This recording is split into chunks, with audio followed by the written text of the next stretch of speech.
Shalom, selamat pagi Bapak Ibu Saudara yang terkasih. Kita bersyukur untuk pagi hari ini, Saudara. Baik, pagi hari ini kita akan melanjutkan saat teduh kita, Saudara, dalam Amsal 21 ayat 26. Dikatakan, keinginan bernafsu sepanjang hari, tetapi orang benar memberi tanpa batas.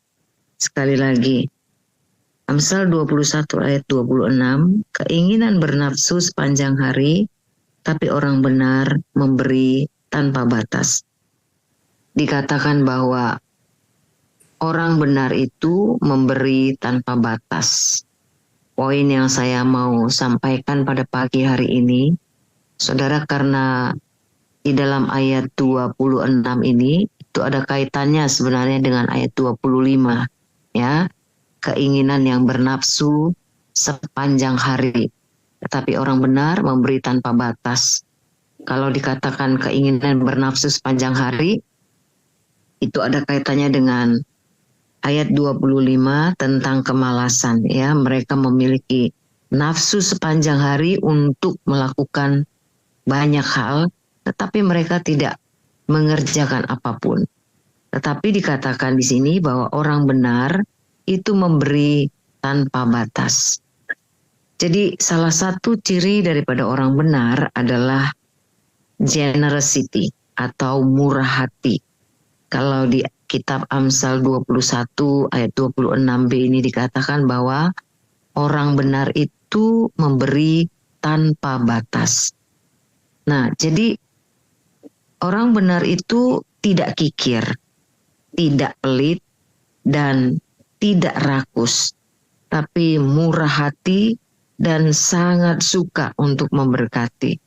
Inilah dia menjadi salah satu ciri daripada orang benar. Saudara, di dalam Lukas 6 ayat 36 dikatakan, hendaklah kamu murah hati, sama seperti Bapamu adalah murah hati. Saudara, kita tahu bahwa Bapa kita adalah Bapa yang sangat murah hati. Karena sebagai bukti kasihnya, Tuhan itu rela mengorbankan anaknya yang tunggal menjadi tebusan bagi manusia yang berdosa supaya mereka diselamatkan. Dan karakter murah hati itu dasarnya adalah kasih, ya. Pengertian daripada murah hati itu ada dua. Yang pertama, murah hati itu artinya orang yang mudah mengampuni. Saudara, kita tahu bahwa ketika Yesus memberikan perumpamaan, dia bicara tentang kemurahan hati, saudaraku. Murah hati itu juga adalah saudara suka mengampuni, rela saudaraku, dan mau setiap waktu memberi diri untuk mengampuni. Itu artinya adalah orang yang murah hati, saudara, ya. Pengertian daripada murah hati adalah mudah mengampuni. Ya, sudahlah, gak apa-apa. Dan saudara, bukan cuma saudara rela dirugikan, saudaraku, tapi itu memang keluar dari dasar kasih saudara atau belas kasihan saudara kepada orang lain. Jadi orang yang murah hati itu pengertiannya juga adalah orang yang mudah mengampuni. Ya. Tetapi orang yang saudaraku mempertahankan haknya, saudaraku itu sulit. Saudaraku itu bukan orang yang murah hati. Orang yang mempertahankan pendapat, pengertian dan sebagainya, saudaraku itu tidak termasuk yang murah hati. Tetapi orang yang murah hati adalah orang yang mudah mengampuni. Pengertian yang kedua dari murah hati adalah seperti orang Samaria yang baik hati. Ya, ada tindakan tulus, suka menolong orang yang membutuhkan pertolongan tanpa melihat suku, tanpa melihat ras dan agama. Nah, pagi ini kita belajar bagaimana pengertian murah hati seperti orang Samaria yang baik hati. Saudaraku, ada tindakan yang suka memberkati kepada orang-orang yang membutuhkan pertolongan. Karena apa? Karena Bapa kita adalah Bapa yang murah hati. Nah, Tuhan mengajarkan prinsip murah hati kepada bangsa Israel sejak mereka disebut sebagai sebuah bangsa, agar mereka saling menolong kepada sesama mereka, ya, sesama bangsa Israel, khususnya yang miskin di antara mereka, bangsa Israel. Jadi saling menolong di antara bangsa Israel ini menjadi sebuah kekuatan yang mempersatukan bangsa ini. Sampai hari ini, saudaraku, satu bangsa yang sangat terkenal, saudaraku, untuk menolong seorang dengan yang lainnya, itu adalah Israel, saudaraku. Bahkan orang-orang maju, saudaraku, ya, 40% saudaraku di Amerika, saudaraku, dikatakan bahwa kekayaan, ya, Amerika itu berasal dari orang-orang Israel, orang-orang Yahudi, saudaraku. Tapi mereka tidak pernah lupa, saudaraku, untuk bisa memberkati, ya, menolong sesama bangsa mereka. Kenapa, saudaraku? Karena Tuhan mengajarkan prinsip murah hati kepada bangsa Israel ini sejak awal. Sejak mereka bisa disebut sebagai sebuah bangsa, saudaraku, Tuhan mengajarkan prinsip murah hati. Saudara, kita lihat dalam Imamat 19 ayat 9 sampai 10 dikatakan begini. Pada waktu kamu menuai hasil tanahmu, janganlah kau sabit ladangmu habis-habis sampai ke tepinya, dan janganlah kau pungut apa yang ketinggalan dari penuaianmu. Juga sisa-sisa buah anggurmu, jangan kau petik untuk kedua kalinya, dan buah yang berjatuhan di kebun anggurmu, jangan kau pungut. Tapi semuanya itu harus kau tinggalkan bagi orang miskin dan bagi orang asing. Akulah Tuhan Allahmu. Jadi Tuhan mengajarkan umatnya, bangsa Israel, untuk murah hati. Nah, bahkan ini dicatat dalam hukum Taurat, saudaraku. Jadi mereka sejak awal, saudaraku, dididik, saudaraku, dilatih untuk menyisihkan, saudaraku, sebagian daripada setiap kali mereka menuai hasil tanahnya, itu enggak semua hasil tanah tersebut adalah milik mereka. Sisa-sisa panen yang sebenarnya masih bisa dipungut untuk kedua kalinya, ya. Jadi kalau mereka petik buah anggur, saudaraku, mereka mungkin petik sedemikian dengan hasil melimpah, tapi biasanya itu akan dipungut kembali, dipungut ulang supaya jangan ada yang tertinggal, ya. Sisa-sisa panen itu masih bisa sebenarnya dipungut untuk kedua kalinya. Tapi Tuhan berfirman, jangan kau memungutnya untuk yang kedua kalinya. Jangan kamu ambil, sebab saudara, firman Tuhan katakan itu diperuntukkan bagi orang miskin dan bagi orang asing. Jadi contohnya, saudaraku, kalau kita mendapat berkat 1.000, saudara harus sisihkan pertama 10% untuk perpuluhan. Dan 3-5% contohnya itu untuk disisihkan bagi orang miskin. Itu ketika kita panen, ya, panen raya, saudaraku. Ada berkat besar. Jadi bukan semuanya milik kita. Demikianlah, saudara yang kekasih, Tuhan mendidik bangsa Israel sejak dari awal, saudaraku. Itu mempersatukan mereka, saudara. Jadi di setiap berkat itu, saudaraku, semua itu bukan milik kita. Demikian firman Tuhan. Nah, demikian, saudaraku, Tuhan tuh mendidik umatnya untuk memberi dengan murah hati. Itu sebabnya, saudaraku, bangsa Israel memiliki banyak kreativitas, memiliki banyak ide-ide, saudaraku. Sehingga mereka dengan mudah memperoleh kekayaan untuk membagikannya kembali kepada orang miskin. Membagikannya kembali yang pertama-tama itu kepada suku bangsa Israel. Ya. Nah, bagi kita, saudaraku, karena ini bukan sebuah kebiasaan, ini bukan sebuah patron, ya, yang disampaikan, dididik dari orang tua kita, saudaraku, kita akan memiliki banyak pertanyaan-pertanyaan tentang hal ini. Bagaimana kalau nggak cukup? Kan gitu, saudara, ya. Ada banyak. Tapi bangsa Israel, karena dia sudah menetapkan hatinya, ketika dia menghasilkan tuayan besar, saudaraku, dia sudah menyadari sebagian itu bukan milik mereka.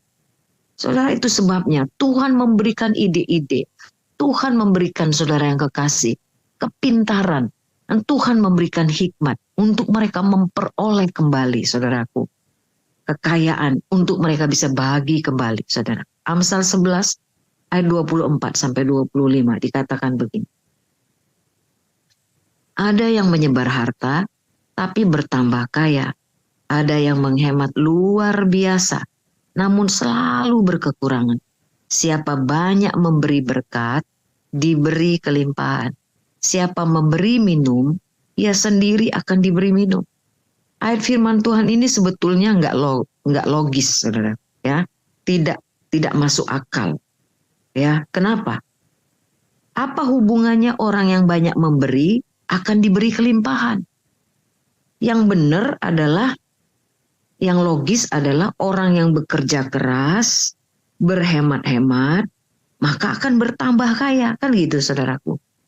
Apa hubungannya orang banyak memberi, kok dia makin kaya? Saudara yang kekasih, ada hukum ekonomi kan, saudaraku. Penerimaan itu sebesar-besarnya dan pengeluaran sekecil-kecilnya. Saudaraku, itu prinsip ekonominya.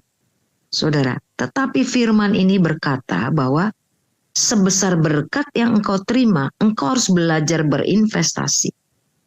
Memberi berkat itu bukan sumbangan atau uang sisa, tapi memberi berkat itu adalah investasi atau memberi dengan sebuah perencanaan, memberi dengan sengaja, memberi dengan anggaran. Menganggarkan sejak awal ketika mereka menerima berkat, menerima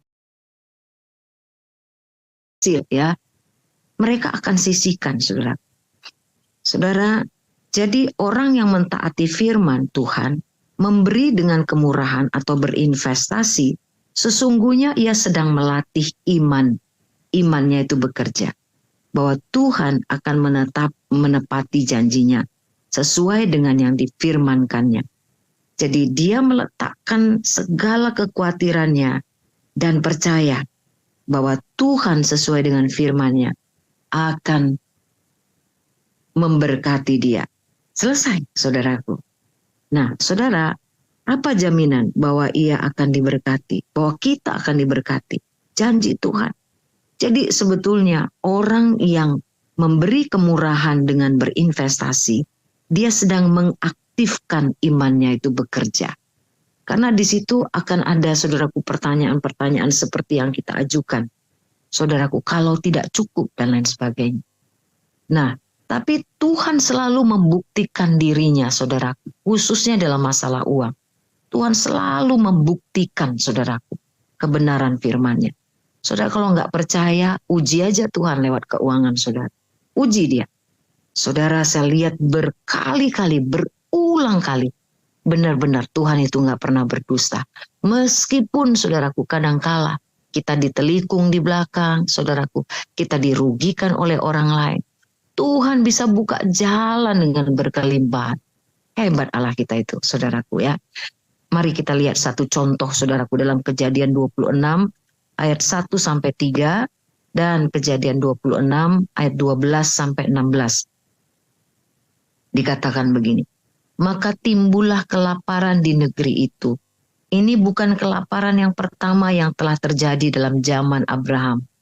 Sebab itu Ishak pergi ke Gerar kepada Abimelekh, raja orang Filistin. Lalu Tuhan menampakkan diri kepadanya serta berfirman, janganlah pergi ke Mesir, diamlah di negeri yang akan kukatakan kepadamu. Tinggallah di negeri ini sebagai orang asing, maka aku akan menyertai engkau dan memberkati engkau. Sebab kepadamulah dan kepada keturunanmu akan kuberi seluruh negeri ini. Dan aku akan menepati sumpah yang telah kuikrarkan kepada Abraham ayahmu. Saudara, Kejadian 26 ayat 1-3 ini menjelaskan. Jadi timbullah kelaparan di negeri itu. Saudaraku, bukan kelaparan yang pertama dikatakan. Tapi ini kelaparan yang berulang kali juga terjadi pada zaman Abraham. Nah, ini terjadi pada waktu Ishak hidup, saudaraku. Nah, lalu kemudian saudaraku, Ishak, saudaraku, mendapatkan sebuah pernyataan Tuhan. Tuhan menampakkan diri, berfirman kepada Ishak, jangan pergi ke Mesir. Biasanya orang pergi ke negara yang kaya, saudaraku, makanan. Tapi firman Tuhan katakan, jangan pergi ke Mesir. Diam. Jadi pada waktu itu, saudaraku, Ishak taat. Ya, ayat 12. Dikatakan begini. Maka menaburlah Ishak di tanah itu, dan dalam tahun itu juga ia mendapat hasil 100 kali lipat, sebab ia diberkati Tuhan. Dan orang itu menjadi kaya, bahkan sekian lama kian kaya, sehingga ia menjadi sangat kaya. Ia mempunyai kumpulan kambing domba dan lembu sapi, serta banyak anak buah, sehingga orang Filistin itu cemburu kepadanya. Segala sumur yang digali dalam zaman Abraham ayahnya, oleh hamba-hamba Allah ayahnya itu, telah ditutup oleh orang Filistin, ditimbun dengan tanah. Lalu pergilah Abimelekh kepada Ishak, pergilah dari tengah-tengah kami, sebab engkau telah menjadi jauh lebih berkuasa daripada kami. Wah, saudara, saudara yang kekasih, Ishak dikatakan menabur itu pada waktu masa kekeringan, saudaraku, masa kekurangan.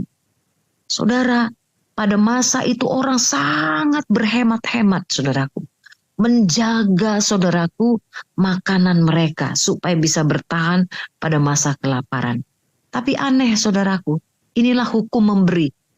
Sebuah hukum yang aneh, saudaraku, nggak masuk akal. Saudaraku, Tuhan suruh Ishak untuk menabur di masa kekeringan. Saudara, dan maka firman Tuhan katakan menaburlah Ishak di tanah itu dalam tahun itu. Jadi pada masa kekeringan, Ishak menabur, saudaraku. Dan luar biasa sesuai dengan janji Tuhan, saudaraku. Hasilnya 100 kali lipat. Dia diberkati Tuhan, menjadi kaya, bahkan kian lama kian kaya.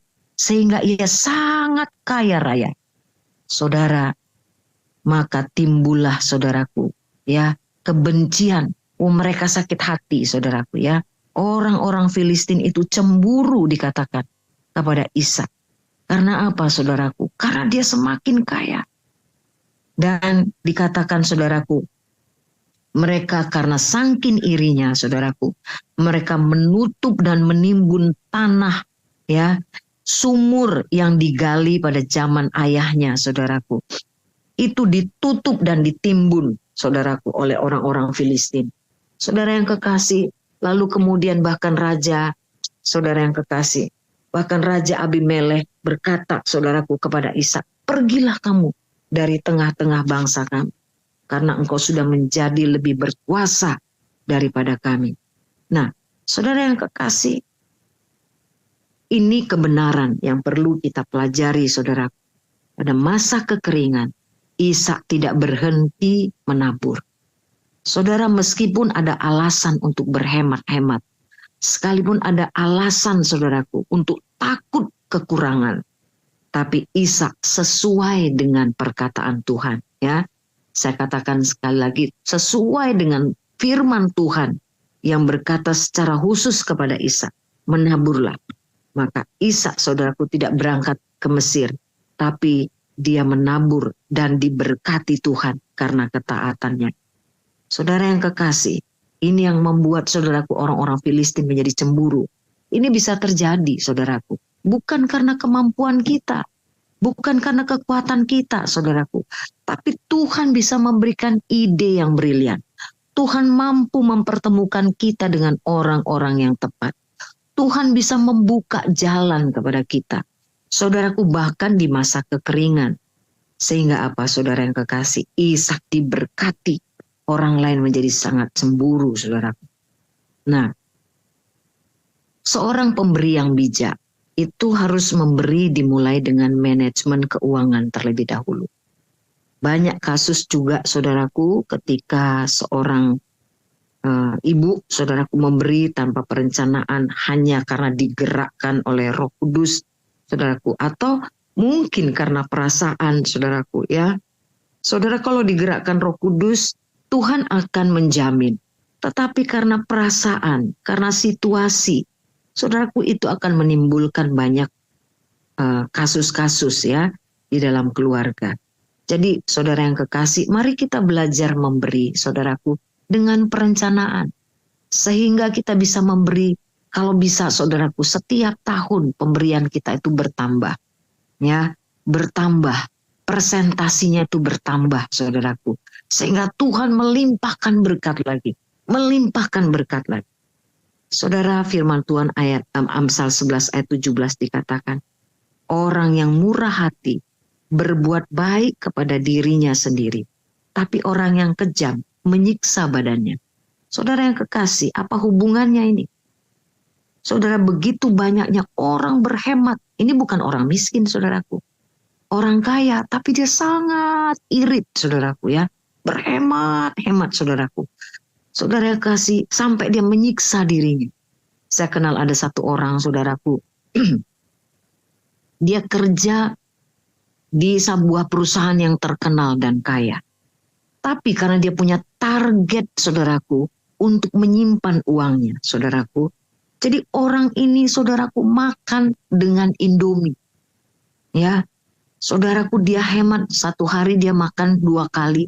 Saudaraku, dan pagi-pagi dia cuma makan Indomie.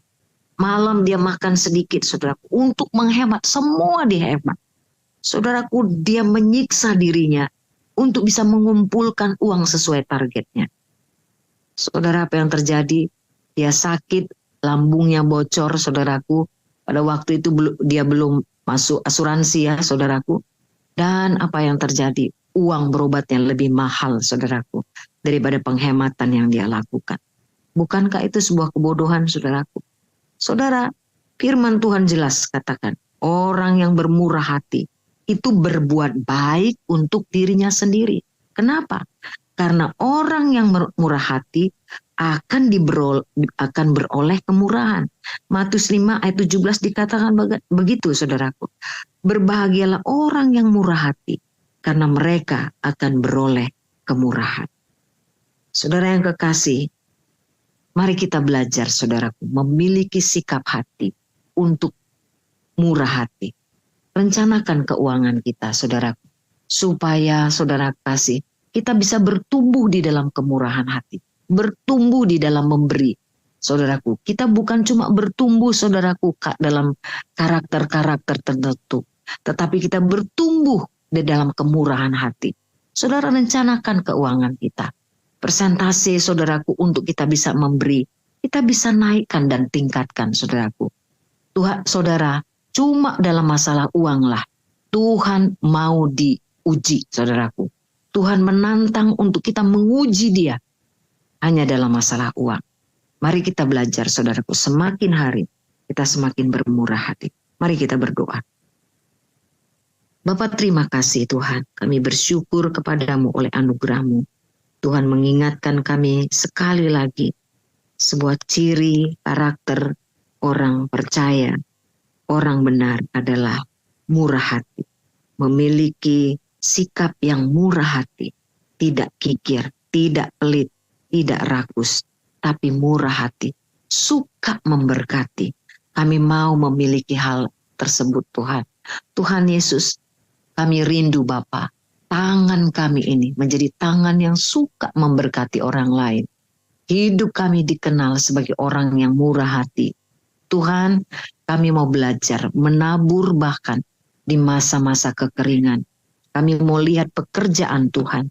Kami mau melihat bagaimana cara Allah yang murah hati itu memberikan kelimpahan kepada kami dan keluarga kami. Terima kasih Bapa. Kami mendapatkan sebuah kebenaran. Tanam itu di hati kami. Seperti Engkau mengajarkannya kepada bangsa Israel. Sejak dari awal Tuhan. Sehingga mereka dipenuhi dengan kelimpahan. Bangsa ini dikenal Tuhan karena ide-idenya yang brilian. Tapi semua itu memiliki sebuah alasan. Karena Tuhan telah mendidik mereka untuk murah hati. Terima kasih Bapa yang baik. Tuhan, Kau punya banyak alasan untuk memberkati kami. Tapi taruh itu alasan bagi kami Tuhan untuk murah hati bagi orang lain, bagi kerajaan Allah. Terima kasih Bapa. Dalam nama Yesus kami berdoa dan mengucap syukur.